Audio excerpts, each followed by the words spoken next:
हरेंद्र ताऊ यहाँ समर्थन, आज हरेंद्र ताऊ आए हैं, जानते हैं क्योंकि किसान नेता है, किसानों के तौर पर जाने पहचाने जाते हैं, लेकिन अब जब राजनीति समर्थक देने आए हैं तो चर्चा जरूरी हो जाती है। हरेंद्र ताऊ, पहले तो आपका स्वागत है, लेकिन सवाल ये भी कि आखिर आज दिल्ली क्यों आना पड़ गया, वो भी आम आदमी पार्टी के प्रोटेस्ट के अंदर। फिर वही बात, दिल्ली किसी के बाप की है कि हम नहीं आ सकते? क्यों नहीं आ सकते हम दिल्ली?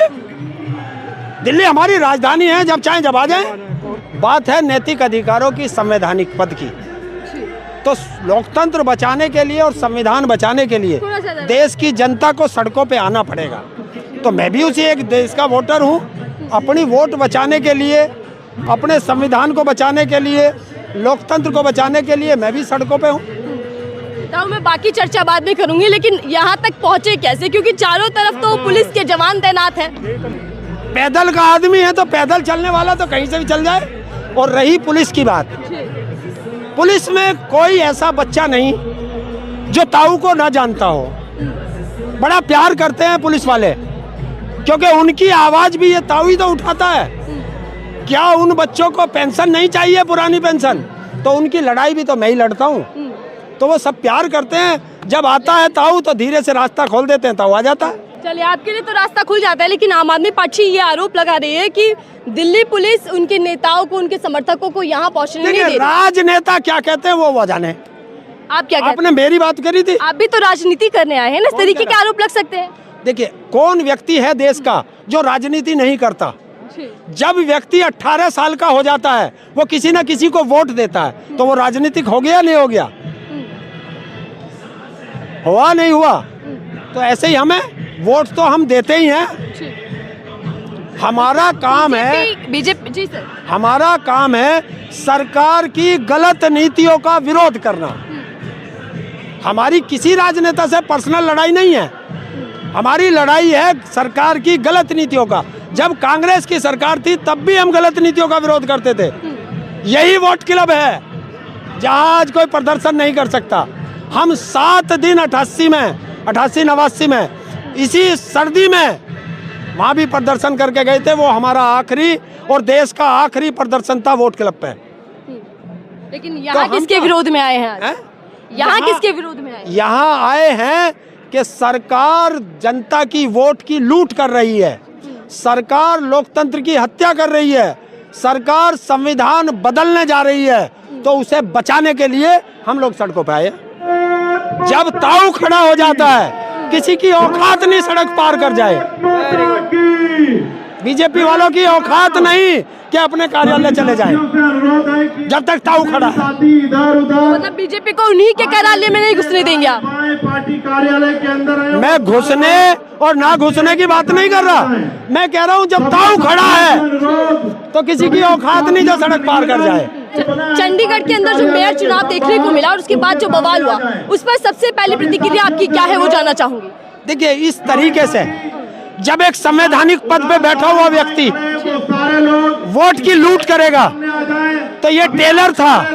देश की जनता से अपील है कि आप लोग जो है तैयार हो जाओ, क्योंकि 24 के चुनाव में इससे ज्यादा लूट करेंगे।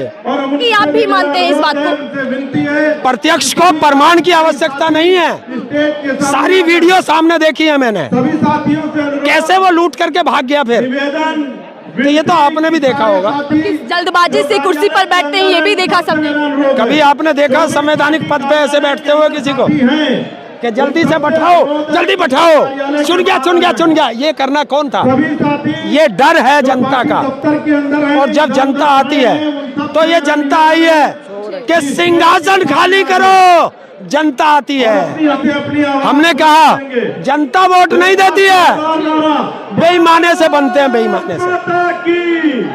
ये तो सिर्फ मेयर का चुनाव है, अब कुछ दिन बाद बड़े चुनाव आने वाले हैं लोकसभा के, क्या कहेंगे? ताऊ है, जिस नेता को ये जेल भेजेंगे उस प्रदेश में प्रचार करने ताऊ जाएगा।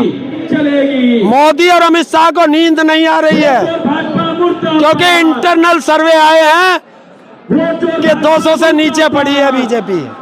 ये हड़बड़ाहट है मोदी की। 24 कैसे जीत पाएगा? 24 में जनता लड़ेगी और जनता लठ लेके बैठेगी गिनती पर। जो लोग इधर बैठे नहीं हो, सब लोग इधर आ जाए। किसानों की तरह डंडा और झंडा मजबूत लेकर के बैठेगी।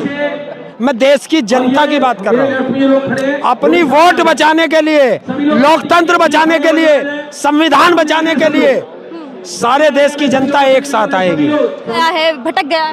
नहीं ना इंडिया अलायंस भटका है, ना भटकेगा।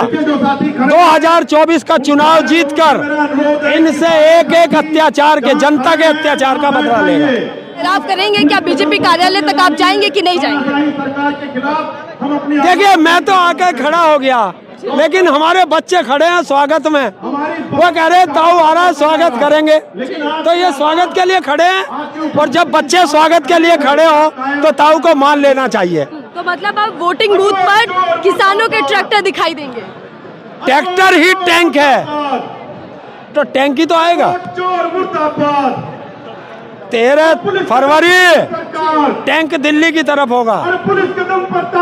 16 फरवरी भारत बंद होगा, और आगे का ऐलान बाद में करेंगे। खुद नरेंद्र मोदी को अपनी गारंटी पे गारंटी नहीं है। बताओ, किसान की आय दुगनी होगी क्या? किसान के खाते में 10 किलो की चोरी कर ली। हर परिवार को छत मिल गई क्या? महिलाओं की सुरक्षा होगी क्या? 2 करोड़ हर साल रोजगार मिल गया क्या?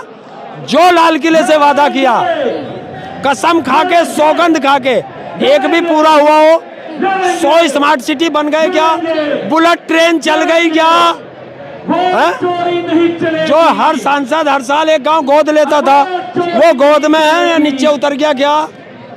शिक्षा पे, स्वास्थ्य पे, महंगाई पे, बेरोजगारी पे, कर्मचारी की पेंशन पे, हिट एंड रन पे, किसानों की एमएसपी पे, इन सब मुद्दों पर चुनाव होगा और इन पर चुनाव लड़ा जाएगा।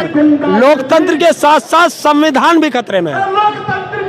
तो लोकतंत्र बचाने के लिए, संविधान को बचाने के लिए देश के लोकतंत्र प्रेमी, संविधान प्रेमी सब लोग सड़कों पे आएंगे, सरकार के खिलाफ लड़ेंगे।